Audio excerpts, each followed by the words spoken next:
പാലക്കാട്ട് ഒരു പരാജയം അത് അല്പം ഞെട്ടലുണ്ടാക്കുന്ന ഒരു കാര്യമാണ്. കാരണം പാലക്കാട്ടെ മന്ത്രിമണ്ഡലമായിരുന്ന ചിറ്റൂരിൽ ഇക്കുറി LDF വിജയിക്കാൻ കഴിഞ്ഞില്ല. പക്ഷേ അതിന്റെ കണക്കിലെ പ്രശ്നം 6510 വോട്ടിന്റെ കുറവാണ് ഇവിടെ മുരുകദാസിന് ഉള്ളത്. എന്നാൽ 6984 വോട്ട് മുരുകദാസിന്റെ അപരൻ പിടിച്ചു എന്നതാണ്.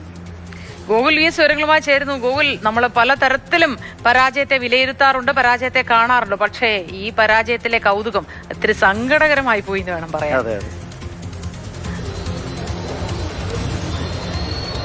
ഇത് അപരൻ ഇവിടെ UDF വിജയം നിർണ്ണയിക്കുന്ന ഒരു ഫാക്ടറായി എന്നുള്ളത് നമുക്ക് കാണാൻ കഴിയും. കാരണം ഇത്തവണ മന്ത്രിമണ്ഡലമാണ് ചിറ്റൂർ. പക്ഷെ മന്ത്രി മത്സരിച്ചില്ല, മറിച്ച് മുരുകദാസാണ് മത്സരിച്ചത്. അത് V മുരുകദാസ് എന്നാണ് അദ്ദേഹത്തിന്റെ, അതായത് മുരുകദാസ് LDF സ്ഥാനാർത്ഥിയുടെ പേര്. അദ്ദേഹത്തിന് അപരനായി ഒരു മുരുകദാസ് PS എന്ന് പറയുന്ന ഒരാൾ രംഗത്ത് വരുന്നു.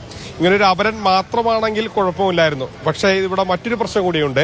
ഇത്തവണ സാധാരണ ജനതാദളിന് കറ്റയേന്തിയ കർഷകനായിരുന്നു, അല്ലെങ്കിൽ കർഷക സ്ത്രീയായിരുന്നു ചിഹ്നമായി വരാറ്. പക്ഷെ എന്നാൽ ഇക്കുറി അത് മാറി മോതിരമാകുന്നു.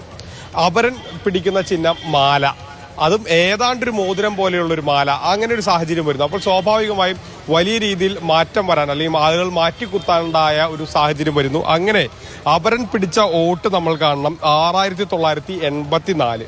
അവിടെ UDF സ്ഥാനാർത്ഥിക്ക് ലഭിച്ച ഭൂരിപക്ഷം ആകട്ടെ 6510. അതായത് ഈ അപരൻ പിടിച്ച വോട്ട് വെച്ച് കണക്കാക്കുമ്പോൾ ഏകദേശം ഒരു 500 വോട്ടിന്റെ അടുത്ത്, അല്ലെങ്കിൽ 400 വോട്ടിന്റെ കുറവ്. അപ്പോൾ ആ അപരൻ അവിടെ ഒരു വലിയ ഫാക്ടറായി എന്നുള്ളത് നമുക്ക് ഈ കണക്കുകൾ നോക്കുമ്പോൾ കൃത്യമായിട്ട് കാണാൻ കഴിയും. ഏതായാലും അങ്ങനെ ഒരു കാര്യം കൂടി അത് ഇവിടെ ഉണ്ടായിട്ടുണ്ട്. നമ്മൾ ഈ മുരുകദാസിനെ, അതായത് അപരനായ മുരുകദാസിനെ നമ്മൾ നിരവധി തവണ ഇന്നലെ മുതൽ വിളിക്കുന്നതാണ്. അദ്ദേഹം ഇവിടെ ഇല്ല, അദ്ദേഹം വീട്ടിലുമില്ല, അദ്ദേഹം ഇങ്ങോട്ടോ മാറി നിൽക്കുകയാണ്. പറയുന്നത് അദ്ദേഹവുമായി അടുത്ത കേന്ദ്രങ്ങൾ പറയുന്നത് മകളുടെ മറ്റോ ആവശ്യത്തിന് വേണ്ടി ബാംഗ്ലൂരിലേക്ക് പോയിരിക്കുകയാണ്.